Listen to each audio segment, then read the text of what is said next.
Hello, if you want to learn how to make one of these sublimation tumblers from start to finish, please stay tuned. I'm not an expert, but I have been doing it for like maybe a year. I just do it mostly for fun. I don't really sell them or anything, but I've just learned, I think, a couple tricks that helped me a lot in how to prevent some of that fading or ghosting. And yeah, stay tuned. I'm using Gemini to help me create an image for this tumbler. It's for my nephew's birthday and he likes capybaras. So that's a prompt I used in Gemini. It's going to return an image to you, and then I went ahead and specified a little bit more on the dimensions and details I wanted. And once I'm content with that image, I'll go ahead and put save and it'll save onto my device. From Canva, I just went to create a new design.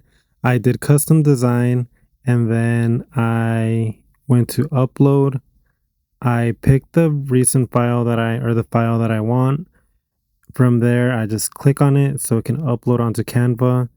From there, I like going to the image tools. First, I click on the image, go to image tools, and then go to the magic eraser. I like to take off that little diamond, the watermark from Gemini. If you're going to cut it out, you can also just cut it out from the tumbler so you can't see it on the bottom. But I just like going to this editor and just getting that little diamond. It just bugs me personally. So I also go to the upscale on the image tools and just upscale the image just to like intensify the quality or better the quality, I guess.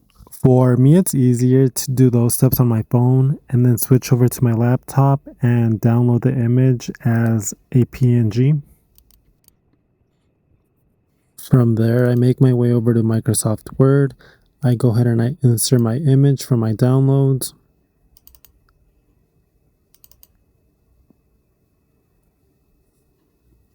Then from here, I'm just going to fix all the borders or the margins just to place it right where I want it.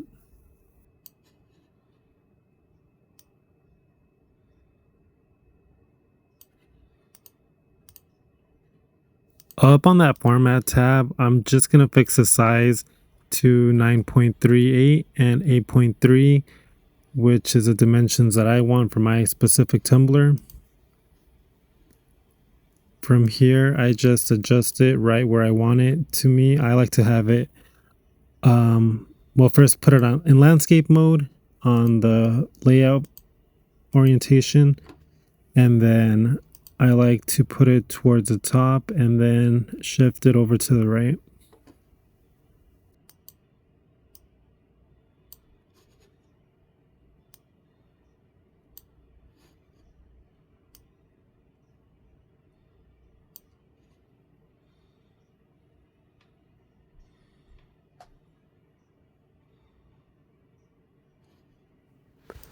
I go over to print, and I have some preset printer settings, and I just go ahead and pick those settings right there. So those are just kind of some of those preset settings.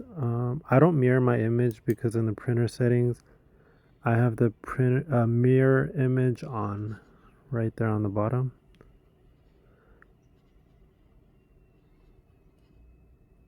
I'm just going to go ahead and print that out.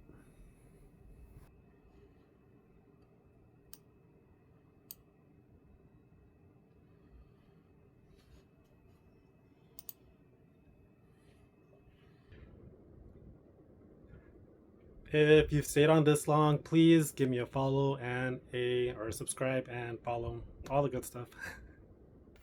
I use a Epson 15000 to print out my images, and I kind of messed up on one of them. I closed my laptop beforehand, so it didn't print out all the way.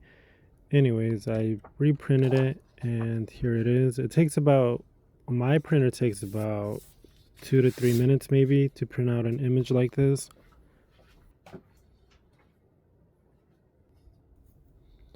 This is the cutting tool I like to use.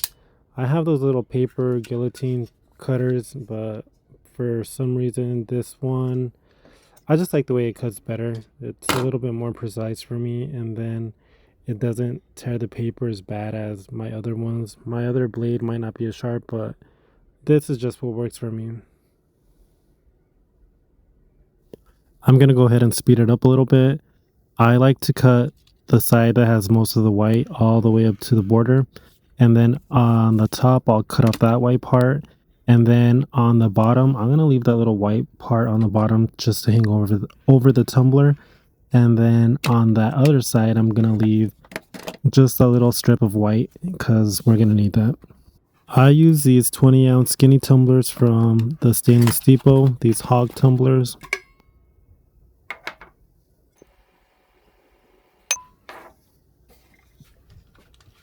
I just prep my tumbler with a little bit of alcohol just to get any fingerprints or any debris off of it. I let it dry for a minute and then I get a micro fiber cloth and just pat it down.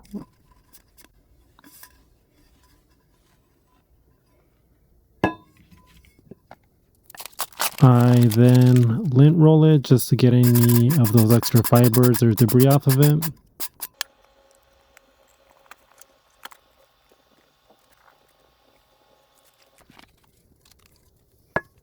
Now here's kind of the tricky part. You're going to want the image to be as tight as possible onto the tumbler. What I like to do is just align the top all the way and then make sure the design fits on it. So see right there, there's a white, you want the white strip that you left on there to be on the outside, not on the inside. And if you can see closely, there's too much color I left on, so I'm just going to go ahead and cut a little bit of an extra strip on it, but don't cut too much to where it's not going to cover your entire tumbler.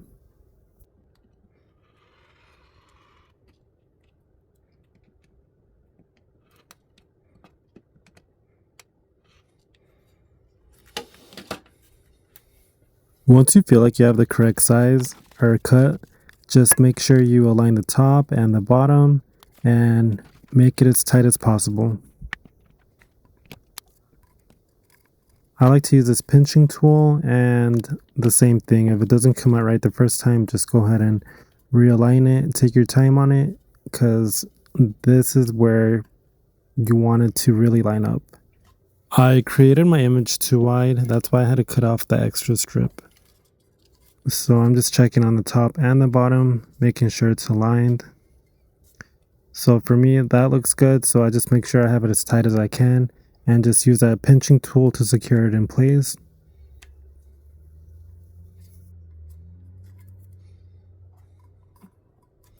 When I start taping, I try to kind of grab the tape and tape it on that left side and kind of pull it over so it's making that paper as tight as possible. And then I just continue to work my way up, and just make sure you don't have any air bubbles while you're doing it. Just try to smooth any of them out. And of course here I'm just working my way down, trying to avoid any air bubbles whenever possible.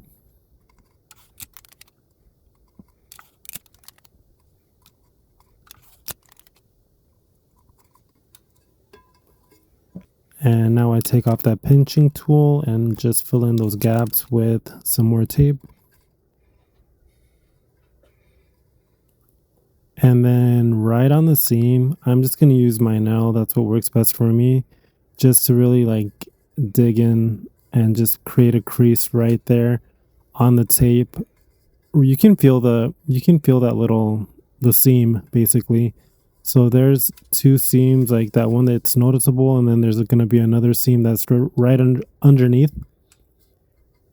So I just make sure I use my fingernails to really dig in there and create a little crease in between that seam.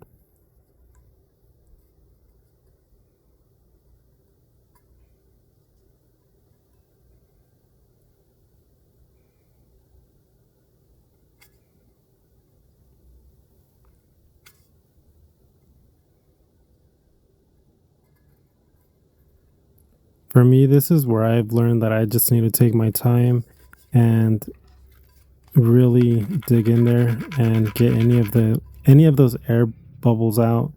Make sure there's no air pockets, and that'll just save you a lot of fading, and not necessarily ghosting, but that fading that happens on the seam or on the bottom and top. And I just like to use this little blue tool just to smooth it all out.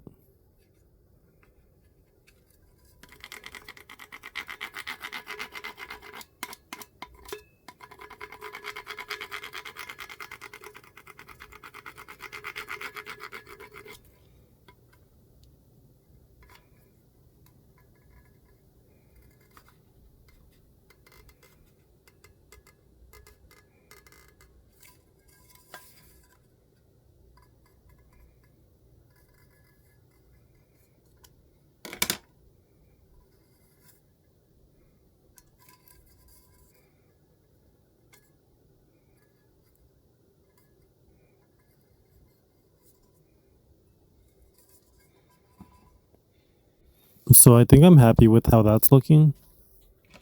So I'm just going to go ahead and grab a piece of blue painter's tape or masking tape, whatever you want to call it. And I just get a strip that's just long enough just to cover that seam. I'm going to speed it up a little, but I just put it right down the middle. Make sure it's covering both of those little seams that we were working on earlier.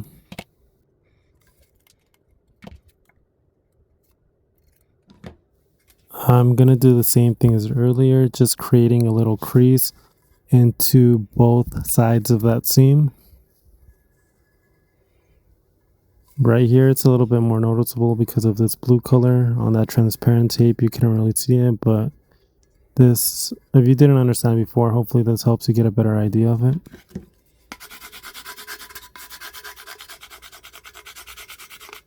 And just, again, go ahead and smooth everything out.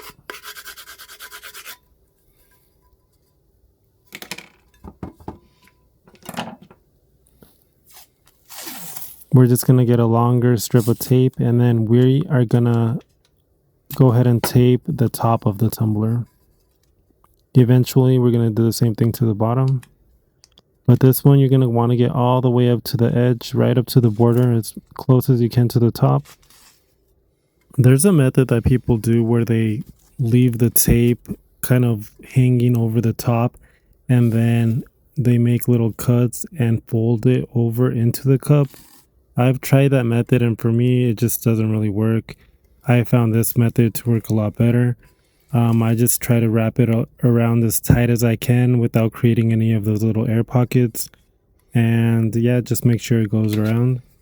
And just once again, smooth it out, and then create those little creases once again, right over that tape.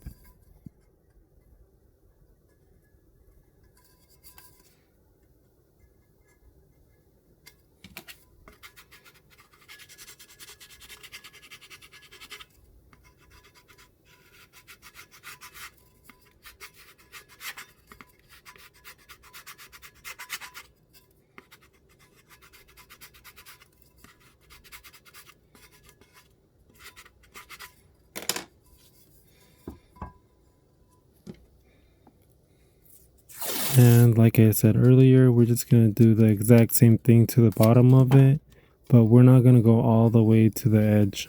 We're going to go right to the end of the tumbler and just go ahead and wrap it as tight as we can.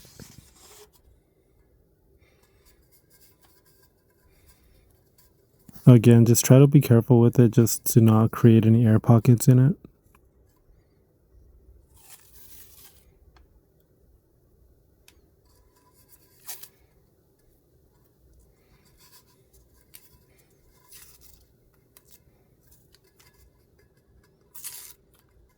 See, like that crease, sometimes it becomes an issue, so I just like to cut it out, or just kind of redo it.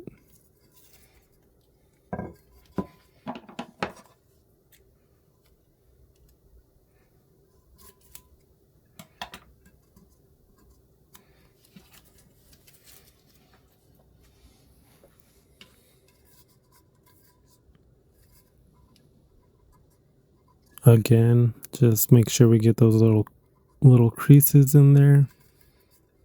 Get everything nice and smooth.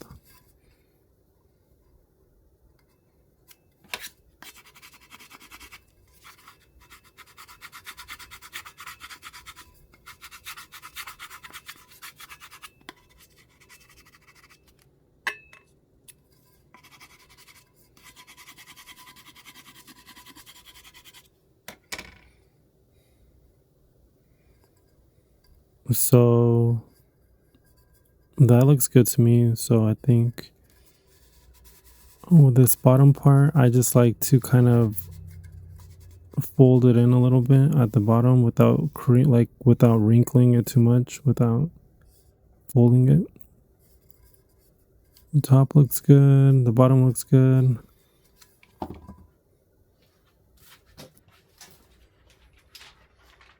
I'm sure this tape will be just fine, but I like to be a little bit extra and just protect it a little bit more by adding this shrink wrap. It'll just make sure that your image is on there tighter and then that there's like even pressure distributed all around your tumbler.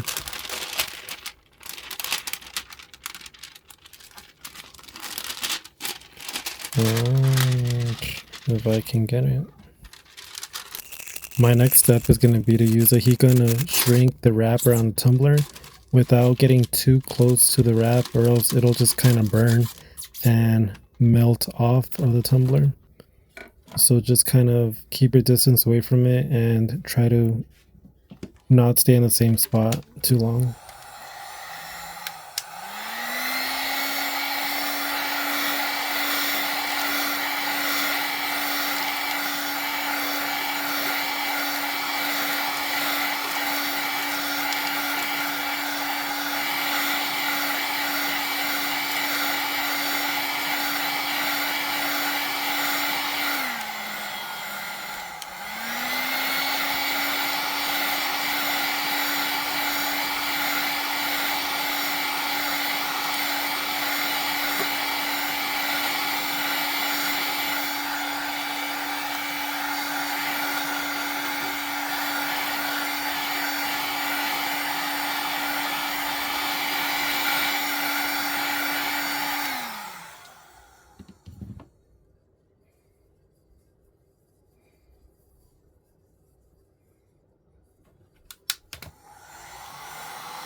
Hello.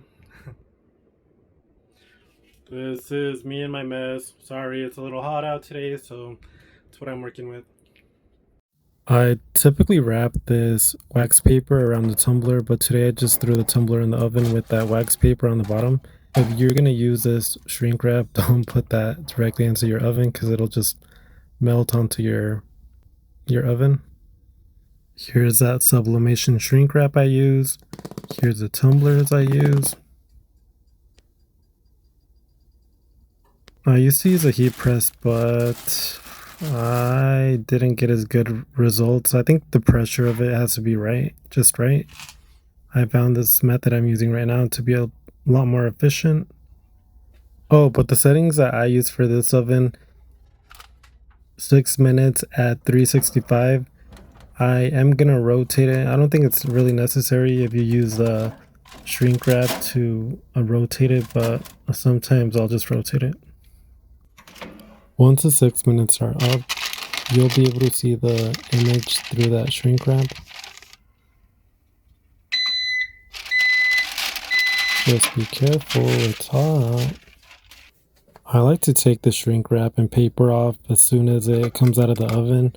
I just find the shrink wrap to be a lot easier to come off. If you let it cool, then it hardens and it's a lot more difficult to come off. I haven't seen a difference, honestly, between letting it cool and taking it off right after it comes out of the oven.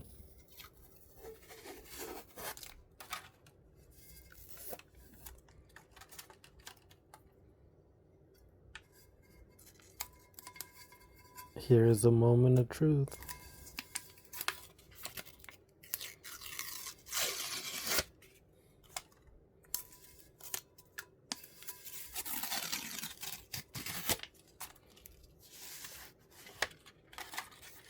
If you overcook your image, the colors will be darker, like kind of brownish.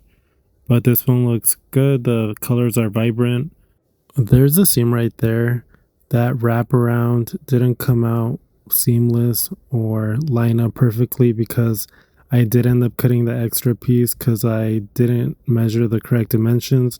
I probably could have left a little bit more on the bottom, but I think overall it came out fine. I don't see too much ghosting or any at all, or fading. So ghosting is when it's like a double image, and fading is when you see those, when those air pockets get trapped on the bottom and top, or sometimes in the seam, and it'll just be faded out, kind of blown out, washed out. But yeah, overall I think this tumbler came out nice. Definitely a big improvement for me personally on creating these tumblers. But yeah, let me know if you guys have any questions or if you guys have any tips for me. And yeah, thank you for watching this entire video, I guess, if you're here this long. Yeah, I'm sure my nephew will appreciate his little capybara cup. And yeah, thank you for watching. Hey, now that I think about it, I kind of look like a capybara.